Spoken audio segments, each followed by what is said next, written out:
बांग्लादेश के लिए टी20 international cricket में सबसे ज्यादा विकेटें हासिल करने का रिकॉर्ड मुस्तफिजुर रहमान के नाम है।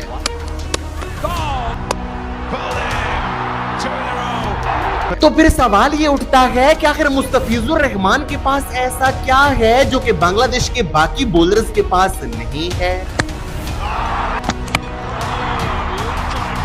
आखिर मुस्तफिजुर रहमान के पास ऐसा कौन सा हथियार है जो कि उन्हें जसप्रीत बुमराह और जोफ्रा आर्चर से भी ज्यादा सक्सेसफुल टी20 बॉलर बनाता है।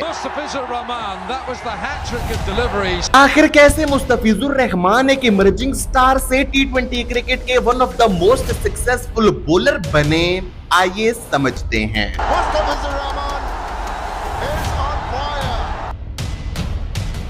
तो देखिए, अब ये सारी बात शुरू होती है साल 2015 से, जब मुस्तफिजुर रहमान ने बांग्लादेश के लिए इंटरनेशनल क्रिकेट में अपना डेब्यू किया था। अपने ओडीआई डेब्यू पर तो मुस्तफिजुर रहमान ने तबाही ही मचा दी थी, जहां पर उन्होंने इंडिया के अगेंस्ट अपने डेब्यू मैच में ही 5 ले लिया था। डेब्यू मैच के बाद इंडिया के अगेंस्ट दूसरे ओडीआई मैच में उन्होंने एक 6 विकेट हॉल भी ले लिया था। एक सक्सेसफुल ओडीआई डेब्यू के साथ साथ मुस्तफिजुर रहमान ने पाकिस्तान के अगेंस्ट अपना टी20 इंटरनेशनल डेब्यू भी बड़े ही कमाल तरीके से किया था और डेब्यू पर ही पाकिस्तान की 2 बड़ी विकेटें हासिल कर ली थी। सक्सेसफुल ओडीआई और टी20 इंटरनेशनल डेब्यू के बाद मुस्तफिजुर रहमान का टेस्ट डेब्यू भी बड़ा ही शानदार रहा था, जहां पर उन्होंने साउथ अफ्रीका के अगेंस्ट अपने डेब्यू मैच की पहली इनिंग्स में ही 4 विकेटें ले ली थी और man of the match award भी ले लिया था। न सिर्फ अपने टेस्ट डेब्यू बल्कि मुस्तफिज ने अपने ओडीआई डेब्यू पर भी man of the match award जीता था और वो क्रिकेट हिस्ट्री के पहले प्लेयर बने थे जिन्होंने ये कारनामा सरअंजाम दिया था। तो फिर अब सवाल ये उठता है कि फास्ट बॉलर्स तो बांग्लादेश के पास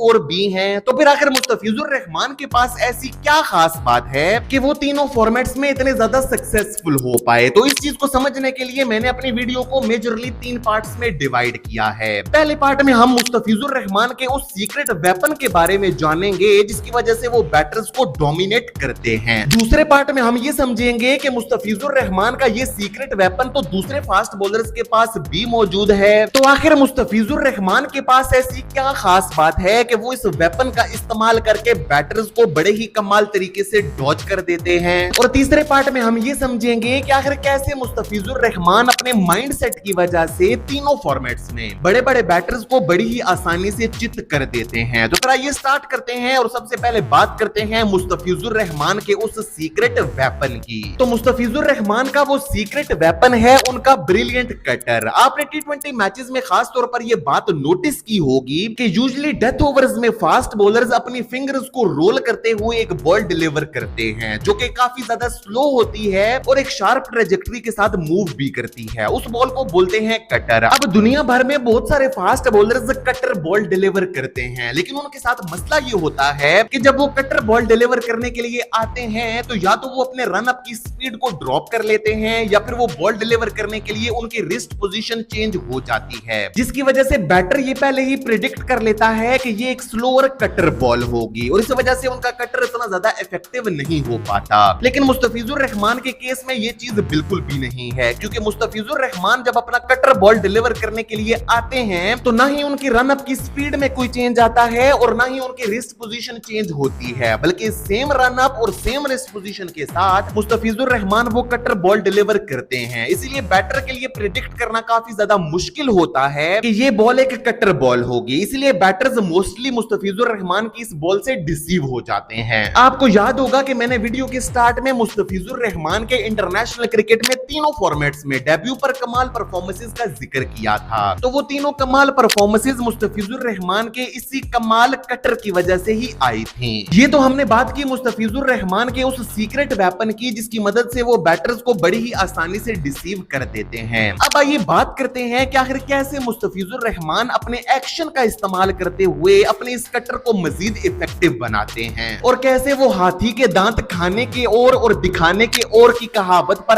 अमल करते हुए बैटर्स को डॉज कर देते हैं। अब ये बात तो पहले मैंने आपको बताई कि मुस्तफिजुर रहमान जब अपना कटर बॉल डिलीवर करते हैं तो उनकी रिस्ट पोजीशन और उनके रन अप की स्पीड में किसी भी किस्म का चेंज नहीं आता। इसकी वजह से उनका कटर बाकी बॉलर्स के मुकाबले में काफी ज्यादा इफेक्टिव हो जाता है। लेकिन मुस्तफिजुर रहमान का स्पेशल एक्शन भी उनके इस कटर को काफी ज्यादा इफेक्टिव बना देता है। आपने ये बात नोटिस की होगी कि मुस्तफिजुर रहमान के बॉलिंग एक्शन में हल्का सा स्लिंग आता है, यानी कि उनका बॉलिंग एक्शन हल्का सा स्लिंगी है। इस स्लिंगी एक्शन की वजह से मुस्तफिजुर रहमान एक वाइडर एंगल से अपनी आर्म को रोटेट करते हैं। इसकी वजह से एक राइट हैंडेड बैटर को यह सिग्नल जाता है कि मुस्तफिजुर रहमान अपने इस एक्शन की वजह से बॉल को उसके अंदर यानी कि पैड्स की तरफ लेकर आएंगे। लेकिन वो तो एक कटर बॉल होता है जो कि पड़ते साथ ही बड़े ही शार्प तरीके से कट करता है, जिसकी वजह से राइट हैंडेड बैटर डिसीव होता है और अगर वो उसको खेलने के लिए भी जाता है तो वो एक विकेट कीपर को आसान सा कैच थमा बैठता है। इस स्लिंगी एक्शन की वजह से एक राइट हैंडेड बैटर अपनी ऑफ स्टंप के बाहर डिसीव होता है, जबकि एक लेफ्ट हैंडेड बैटर के साथ केस बिल्कुल ही उल्टा हो जाता है, क्योंकि मुस्तफिज जब अपनी आर्म को रोटेट करते हुए एक वाइडर एंगल से बॉल डिलीवर करते हैं तो लेफ्ट हैंडर को ऐसा लगता है कि ये बॉल उसे छोड़ते हुए ऑफ स्टंप के बाहर चली जाएगी। लेकिन मुस्तफिजुर रहमान का वो बॉल तो एक कटर होता है जो कि पड़ने के बाद बड़ा ही शार्पली कट करता है और एकदम से लेफ्ट हैंडेड बैटर के अंदर की तरफ आ जाता है और उसकी या तो पैड्स पर हिट कर देता है या फिर पैड और बैट के दरमियान गैप को